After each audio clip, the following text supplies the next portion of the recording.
Di sini kami akan membuat video pembelajaran terkait tentang perikatan. Dan sebelumnya kami izin untuk memperkenalkan diri terlebih dahulu. Perkenalkan, saya Sila Tafia dengan NPM 2430601189. Perkenalkan, nama saya Rajita Darwasila dengan NPM 2410601013. Perkenalkan, nama saya Siti Asin Tami dengan NPM 2420601122. Perkenalkan, nama saya Fidi Mayuni dengan NPM 2420601114. Perkenalkan, nama saya Nadira Safa Ashifa, NPM 2440601203. Perkenalkan, nama saya Skandila Ladra Mustihan dengan NPM 2420601081. Perkenalkan, nama saya Asyifa Kusmini dengan NPM 2440601213. Perkenalkan, nama saya Nurka Purnarasti dengan NPM 2440601207. Nah, jadi selesai sudah perkenalan kami, selanjutnya kami akan langsung masuk ke videonya. Baik, kita langsung lanjut ke pembahasan yang pertama. Namun sebelum masuk ke pengertian perikatan, kita akan bahas terlebih dahulu terkait dengan istilah perikatan. Nah, istilah perikatan dalam berbagai bahasa dunia. Yang pertama, dalam bahasa Inggris dan Perancis biasa disebut dengan obligation. Lalu selanjutnya dalam bahasa Latin biasa disebut dengan obligatio, dan dalam bahasa Belanda biasa disebut dengan verbintenis dan verbiden, yang dimana ketiga istilah ini mempunyai arti mengikat atau ikatan atau hubungan atau bisa disebut dengan perikatan. Lalu, apa sih perikatan itu? Nah, perikatan adalah hubungan hukum antara dua orang atau lebih yang mengikatkan dirinya dalam bidang harta kekayaan, di mana pihak yang satu mendapatkan prestasi dan pihak yang selanjutnya wajib memenuhi prestasi. Nah, prestasi sendiri merupakan objek dari perikatan. Selanjutnya mengenai dasar hukum perikatan. Dasar hukum perikatan ini bersumber dari Kitab Undang-Undang Hukum Acara Perdata atau sering dikenal dengan Burgerlijk Wet Code atau BW. Di sini terdapat dalam pasal 1233 KUH Perdata yang dimana menegaskan bahwa perikatan itu lahir karena adanya suatu perjanjian atau undang-undang. Yang selanjutnya ada pasal 1234 KUH Perdata yang dimana dalam pasal ini mengatur mengenai jenis prestasi dalam perikatan, yang dimana prestasi itu berupa memberikan sesuatu, berbuat sesuatu, atau tidak berbuat sesuatu. Kemudian, perikatan itu lahir dari perjanjian yang dimana terdapat dalam pasal 1313 KUH Perdata, yang dimana di pasal ini menjelaskan definisi perjanjian. Kemudian lanjut pada pasal 1320 KUH Perdata, yang dimana dalam pasal ini menjelaskan secara sahnya suatu perjanjian yang dapat berupa kesepakatan, kecakapan, objek tertentu dan juga sebab yang halal. Kemudian lanjut pasal 1338 KUH Perdata, yang dimana dalam pasal ini menjelaskan asas kebebasan berkontrak, fakta servanda dan itikat baik. Kemudian lanjut pada perikatan yang lahir dari undang-undang. Di sini terdapat dalam pasal 1352 KUH Perdata, yang dimana perikatan itu lahir dari undang-undang semata atau karena perbuatan manusia. Kemudian dalam pasal 1353 KUH Perdata ini menjelaskan bahwa perbuatan manusia itu dapat berupa perbuatan yang diperbolehkan oleh hukum atau perbuatan yang melawan hukum. Selanjutnya, setelah dasar hukum, terdapat sumber perikatan. Sumber perikatan merujuk pada asal mula atau landasan hukum dari mana suatu hubungan hukum mengikat atau perikatan itu dilahirkan atau timbul. Terbagi menjadi dua, yang pertama ada perjanjian dan yang kedua ada undang-undang.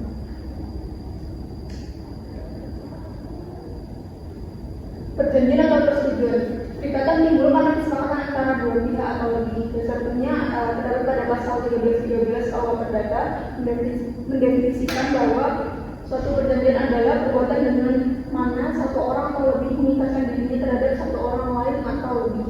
Kedua belah pihak secara sengaja mengikatkan diri untuk saling memenuhi prestasi. Prestasi ini ada memberikan sesuatu, berbuat sesuatu, dan tidak berbuat sesuatu. Kedua adalah undang-undang. Perikatan dapat timbul semata-mata karena ditentukan oleh undang-undang terlepas dari kemauan para pihak. Pasal 1352 KUH Perdata membagi menjadi dua. Ada bersumber dari undang-undang saja, timbul hanya karena adanya suatu peristiwa hukum yang diatur undang-undang. Contohnya kewajiban kewajiban alimentasi atau biasa disebut nafkah antara orang tua dan anak yang diatur dalam KUH Perdata, seperti pada pasal 104 KUH Perdata. Kedua adalah bersumber dari undang-undang sebagai akibat perbuatan manusia timbul karena adanya perbuatan manusia namun akibat hukumnya ditetapkan oleh undang-undang. Dibagi lagi menjadi perbuatan menurut hukum dan perbuatan melawan hukum. Oke, selanjutnya ada jenis-jenis perikatan. Jenis-jenis perikatan ini terbagi menjadi 3. Yang pertama ada berdasarkan sumbernya, berdasarkan isi atau prestasi perikatan, dan yang terakhir ada berdasarkan doktrin. Yang pertama itu ada berdasarkan sumbernya. Berdasarkan sumbernya itu terbagi menjadi 2, yaitu berdasarkan persetujuan, yaitu timbul karena adanya kesepakatan antara dua belah pihak atau lebih dan menimbulkan akibat hukum. Contohnya itu seperti perjanjian jual beli atau sewa menyewa. Dan yang kedua, berdasarkan sumbernya itu bisa terdapat dalam undang-undang, yaitu terjadi bukan karena perjanjian, melainkan ditetapkan oleh undang-undang.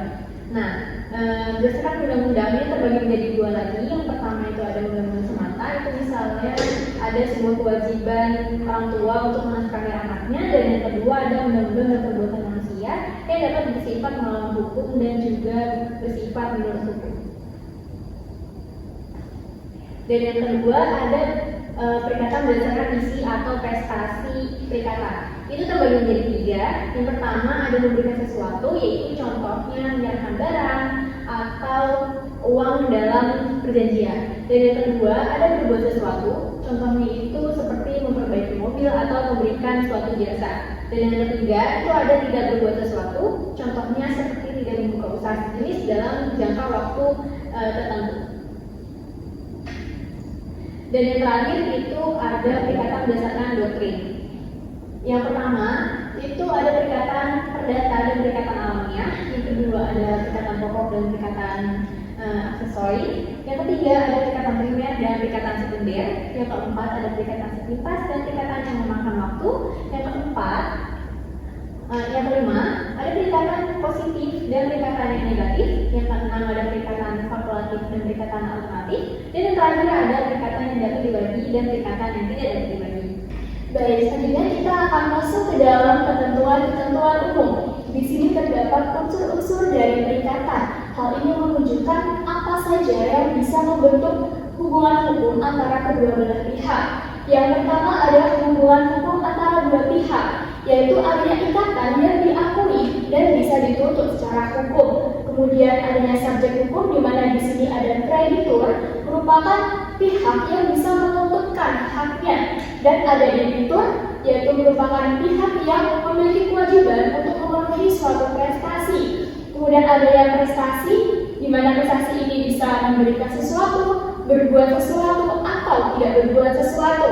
Kemudian ada asas-asas dalam perikatan. Bisa kita lihat di sini ada asas konsensualisme, di mana suatu perjanjian bisa dianggap ada atau sah hanya cukup dengan kata sepakat saja. Kemudian ada asas itikat baik, di mana perjanjian harus didasarkan oleh kejujuran dan harus tidak merugikan pihak lain. Kemudian adanya asas kebebasan berkontrak, di mana para pihak diberi kebebasan untuk menentukan substansi atau isi dalam perjanjian yang telah mereka buat, asalkan tidak bertentangan dengan undang-undang dan hukum yang berlaku. Kemudian ada asas fakta sunt servanda, di mana perjanjian yang dibuat harus dijalankan oleh kedua belah pihak. Kemudian ada asas kepribadian, di mana perjanjian ini hanya mengikat para pihak yang membuat perjanjian tersebut. Oke, next. Kemudian yang ketiga adalah cara penghapusan perikatan. Hal ini sesuai dengan pasal 1381 KUH Perdata, di mana perikatan ini bisa berakhir atau terhapus jika ada alasan hukum yang dipenuhi. Contohnya adanya pembayaran, yaitu debitur telah melaksanakan kewajibannya. Kemudian ada penawaran atau penitipan. Kemudian ada novasi, di mana para pihak membuat perikatan baru yang hal ini menggantikan perikatan yang lama. Kemudian ada kompensasi, di mana saling hapus utang antara kedua belah pihak yang saling berutang. Kemudian ada percampuran utang, yaitu debitur dan kreditur menjadi satu orang. Kemudian ada pembebasan utang, di mana kreditur telah telah melepaskan haknya. Kemudian ada musnahnya barang, di mana objek prestasinya hilang di luar kesalahan dari debitur. Kemudian ada pembatalan atau syarat batal, dan ada daluarsa, di mana hak untuk menuntut suatu prestasi itu telah lebih dari waktu yang telah ditentukan. Jadi, hapusnya perikatan adalah kewajiban dari debitur yang dianggap telah selesai secara hukum. Baik, sekian pembahasan dari kami. Selanjutnya, kami akan memberikan kasus nyata dalam bidang perikatan. Maaf, ini HP pesanan kamu kemarin. Oh, oke. Untuk penyimpanannya gimana? Masih aman sih banyak. Kalau materialnya aman banget kalau itu, karena itu kan masih 1 bulan ya. Boleh deh. Berapa ini? 5 juta. Nggak dinego aja, jadi 4 juta itu. Kalau 4 juta tuh jauh banget. 4 juta 500 deh. Ini aja boleh. Oke, aku ambil ya. Oke, biar menang uangnya. Menang gua dulu. Ini uangnya. Terima kasih. Ya, sama-sama.